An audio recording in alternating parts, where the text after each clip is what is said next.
नमस्कार। आज हम सब मिलकर एक बहुत ही दिलचस्प सफर पर निकलने वाले हैं। ये सफर हमें सीधा लेकर जाएगा झारखंड के आदिवासी दिल में, भारत की एक अनूठी सांस्कृतिक दुनिया में।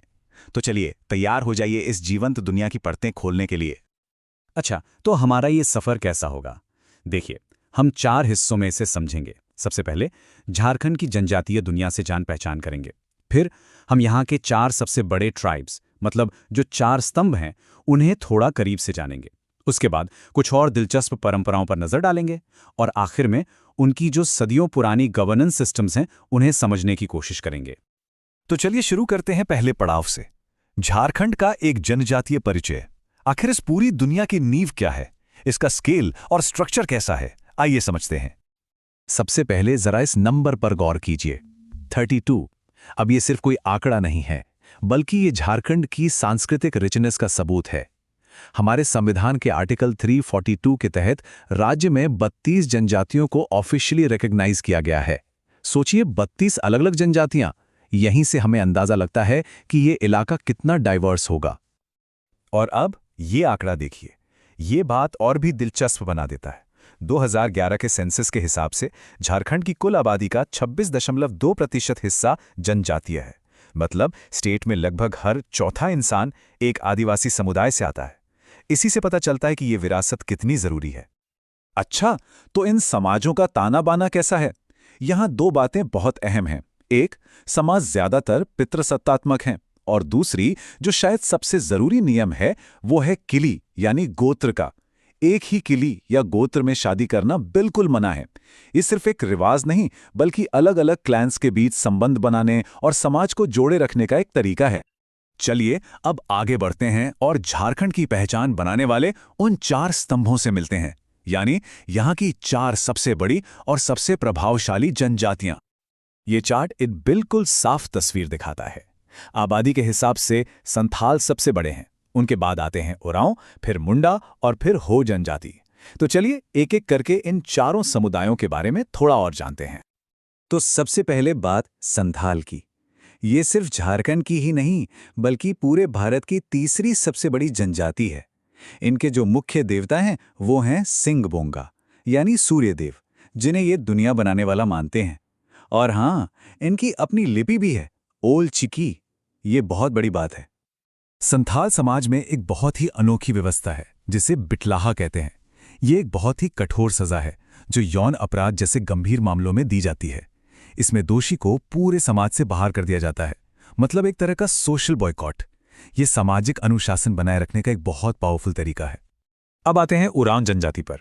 इन्हें झारखंड की सबसे पढ़ी लिखी और विकसित जनजाति माना जाता है, और इनकी एक बात इन्हें बाकियों से बिल्कुल अलग करती है, वो है इनकी भाषा कुड़ुख।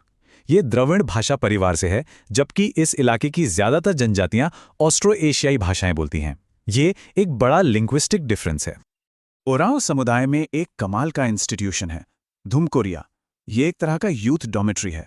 लड़कों के लिए जोंक एड़पा और लड़कियों के लिए पेड़ एड़पा।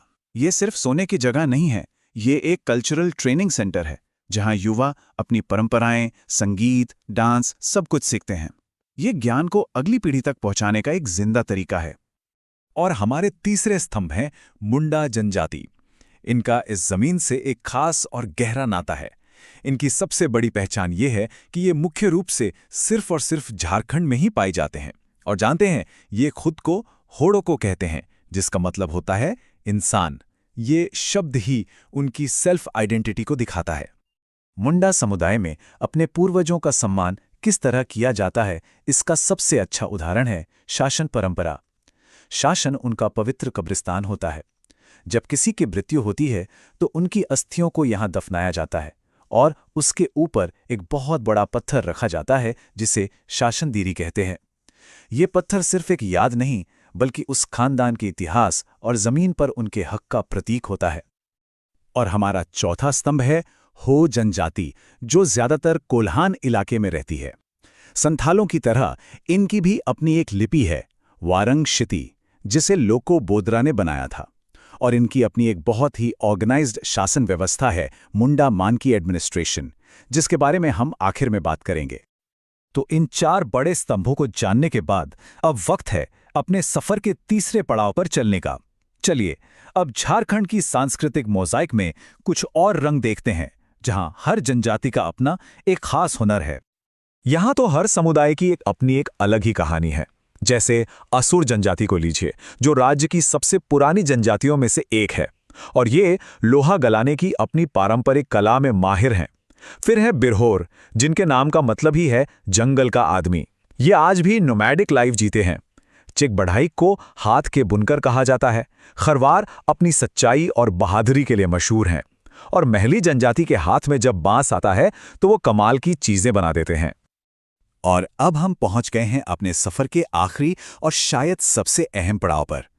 यहां हम ये देखेंगे कि ये जो गहरी सांस्कृतिक जड़ें हैं, ये कैसे सेल्फ गवर्नेंस के सिस्टम्स को जन्म देती हैं जो आज भी जिंदा हैं। देखिए, सबसे बड़ी बात यह है कि इन समुदायों ने अपनी सदियों पुरानी एडमिनिस्ट्रेटिव व्यवस्था को आज भी बचा कर रखा है। संथालों की मांझी परगना शासन, ओराओं की पढ़ा पंचायत, हो जनजाति की मुंडा मान की और खड़िया की ढोकलो सोहर व्यवस्था, ये सब सेल्फ गवर्नेंस के बेहतरीन उदाहरण हैं। कमाल की बात तो यह है कि ये सिस्टम्स आज भी देश के कानून के साथ साथ काम करते हैं और अपने समुदाय के मामले सुलझाते हैं। तो ये सारी बातें हमें एक बहुत गहरे सवाल पे लाके छोड़ देती हैं कि सामुदायिक शासन की इन पुरानी और कामयाब व्यवस्थाओं को समझना आज के मॉडर्न एडमिनिस्ट्रेशन और कानून के बारे में हमारे नजरिए को कैसे बदल सकता है। क्या पता भविष्य का रास्ता इन्हीं पुरानी जड़ों में कहीं छिपा हो। इस पर सोचिएगा जरूर।